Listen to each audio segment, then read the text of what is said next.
Hey y'all, welcome back to Blessed Bet. Now before we get started here on my reaction to college softball this past weekend and the rankings that just came out on D1 softball, before we get all that going, just real quickly, I want to ask that if all of us can just say a quick prayer for our military and our troops and their families, and that they all get home safely and back to their families. So just make sure you guys keep our military and our troops in your prayers. So, on to college softball. Kind of a quiet weekend. I mean, there's only a really 2 or 3 really decent matchups. So, kind of a slow weekend before we get into conference play in most of our big conferences this weekend coming up. So, looking at the rankings, Tennessee still undefeated, 5-0.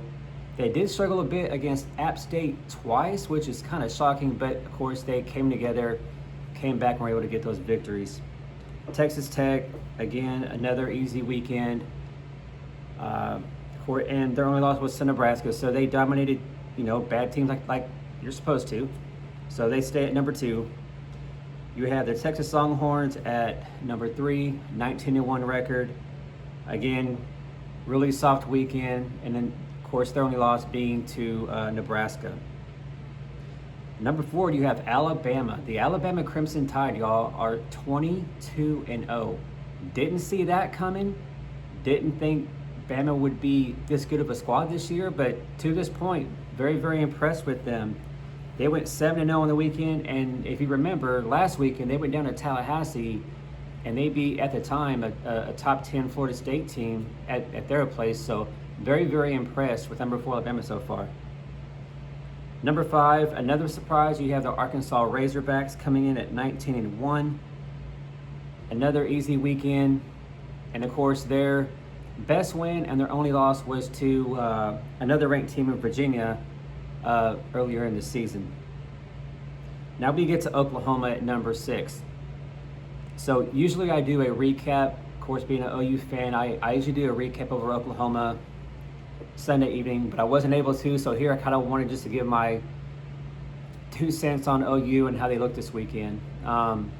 Domination, historic offensive numbers. We played some really bad teams, but when you play really bad teams, you're supposed to dominate, and we did that plus.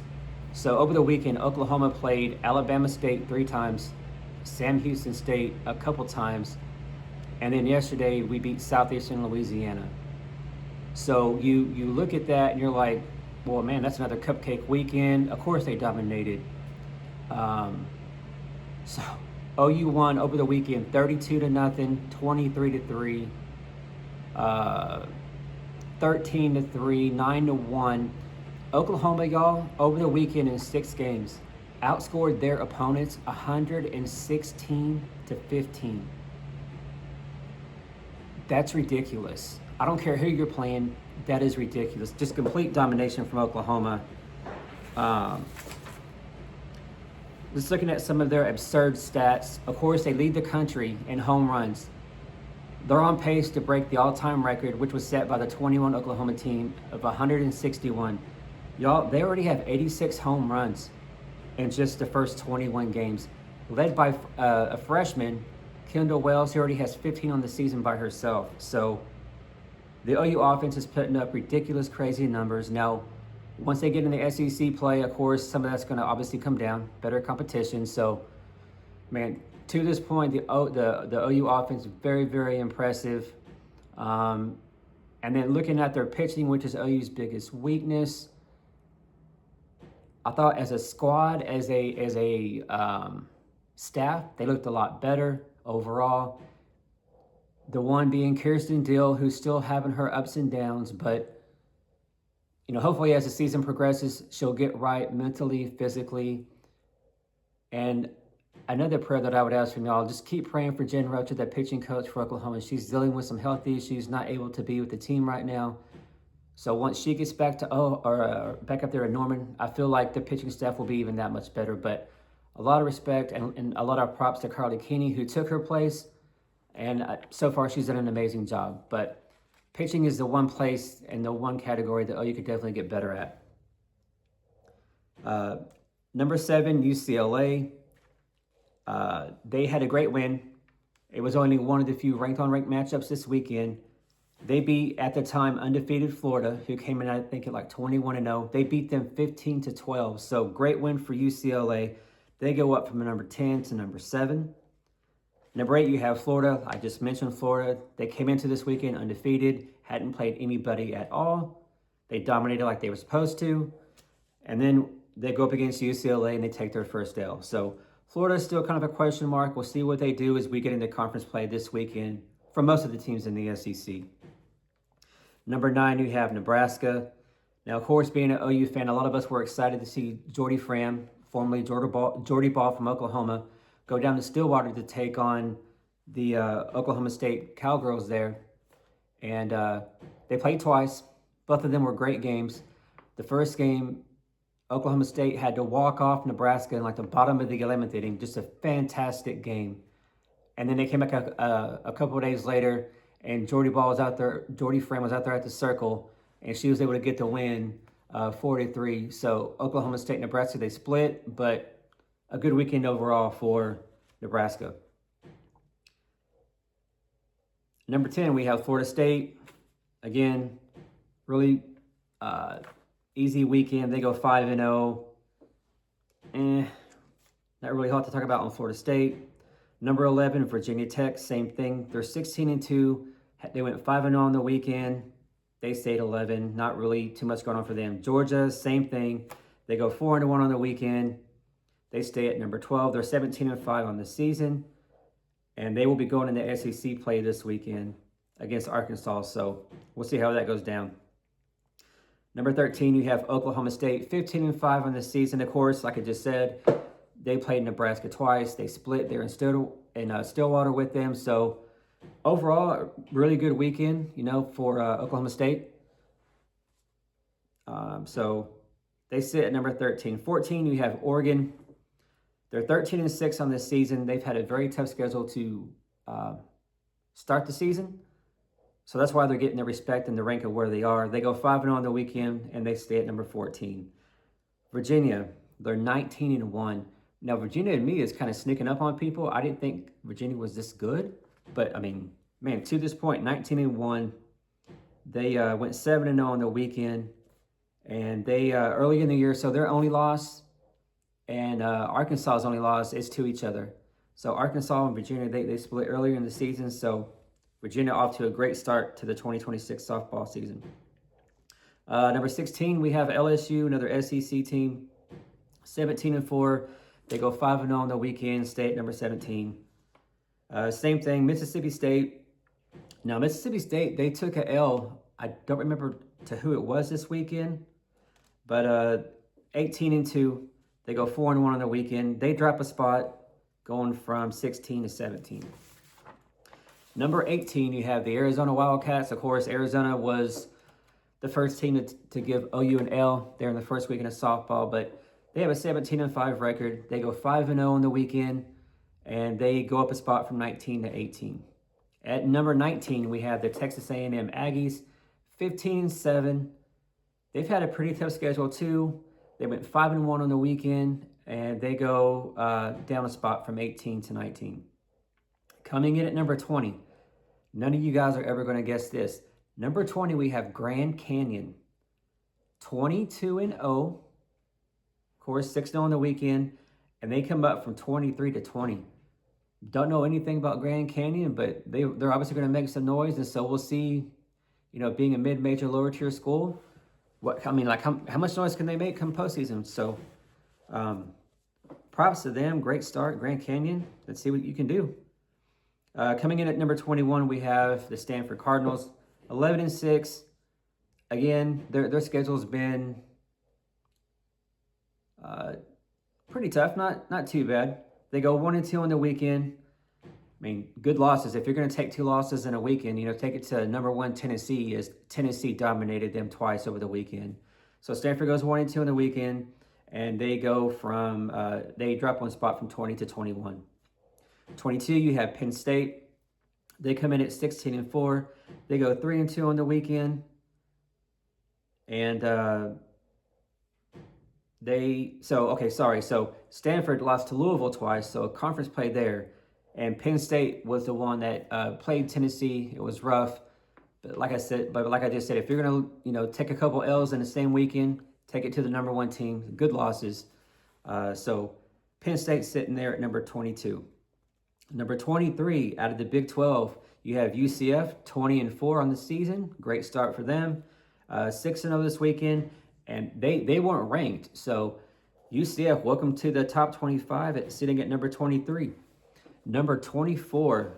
We have the South Carolina Gamecocks coming in with a record of 15-6 overall. They go 6-1 on the weekend, and they go from 21 and they drop 3 spots down to 24. Another team that was ranked to begin this season, took some L's, and now they're back in the top 25 is the Washington Huskies. 15-6 record. Of course, that's a team OU beat earlier. They run-rolled them earlier a few weekends ago. But Washington, they go 5-0 on the weekend, and they come back into the top 25. So that's your top 25 rankings. Like I said, a really quiet weekend, not too many good matchups to see. That's all going to change this weekend as we see majority of your conferences start to play conference play. So from here on out now, we're going to see a lot better play, ranked on ranked matchups every weekend. And so we're kind of getting past the preseason, non-con, where we see a lot of these teams play a lot of cupcakes, and it's kind of boring to watch. But all that changes here in about 4 or 5 days. So just a quick breakdown of the top 25. Again, the SEC comes in at first. They have 6 teams in the top 10, 11 teams overall in the top 25. Coming in second, you have the Big Ten. They have 5. You have the Big 12 with 4, the ACC with 4, and of course you have the one outlier there, Grand Canyon, coming in at 20 with a 22-0 record as their number 20 in the country. So again, the SEC continues to dominate. The rest of the Power 4, they're right there. So I feel like overall the breakdown not too bad at all. So we'll see how it plays out. Now I mentioned a lot of teams and conferences are going to get into conference play. So of course, being a OU fan, this is more of an OU SEC channel. This is the SEC schedule for this weekend. So Oklahoma, Mississippi State, Texas A&M do not play conference play this weekend. Oklahoma, again, is going to have an easy cupcake weekend. Oklahoma is going to see Louisiana a couple of times. We have North Texas tomorrow. We have Abilene Christian. So even for an OU fan, yeah, it's great to see all these blowouts, and that's great. But we're really ready to see OU get in the SEC play and play great competition throughout here, for the rest of the season. So, so OU, Mississippi State, Texas A&M are the 3 teams that do not play any SEC conference games this weekend. But here are the weekend matchups if you're a fan of the SEC. You have Georgia going to Arkansas. That's a ranked-on-ranked matchup there. You have Missouri going to Florida. You have LSU and Tennessee. Again, both teams ranked there. That's going to be a great series to keep your eye on. Texas at South Carolina. We'll see how that goes. Feel like Texas is going to be able to find a way to get that series win there. You have Kentucky going to Auburn. Kentucky, Auburn, they're both kind of down, so kind of hard to say how that's going to go. And then you have Alabama and Ole Miss. Ole Miss is down, so no reason why Bama shouldn't be able to go in to Oxford there and take care of business. So that there is kind of a breakdown of this SEC play, your rankings, just how the top 25 looks, the changes that we've seen.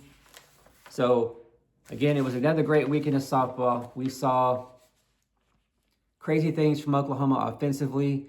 We saw a couple upsets in college softball, a couple good matchups, but I'm really, really excited, y'all, to get into this weekend. Finally, as softball fans, we finally get to the meat of the season, conference play. So from here on out, it's going to be a lot of excitement, great matchups, great games. So if you're a fan of college softball, if you're a fan of Oklahoma, in general, I do softball content, I do football content, and of course, being a military vet, I also do a lot of content with just showing love and appreciation to our military and our troops and all of our veterans. So if any of that catches your eye, sparks your interest, come check us out. This is a great family. I live stream. We get together as a OU family, but of course, all softball fans are welcome to come on in. So I saw live stream most of the games. We sit, we talk, we have a great conversation about how everything is going with college softball. So I welcome all of y'all to come into that. This is a smaller channel and we're trying to grow. We've had great success at that so far. So come join us, be a part of the Blessed Vet family. And with all that being said, hope to see you guys tomorrow whenever OU takes on North Texas. So with all that, you guys have a great Monday. Thank you and God bless.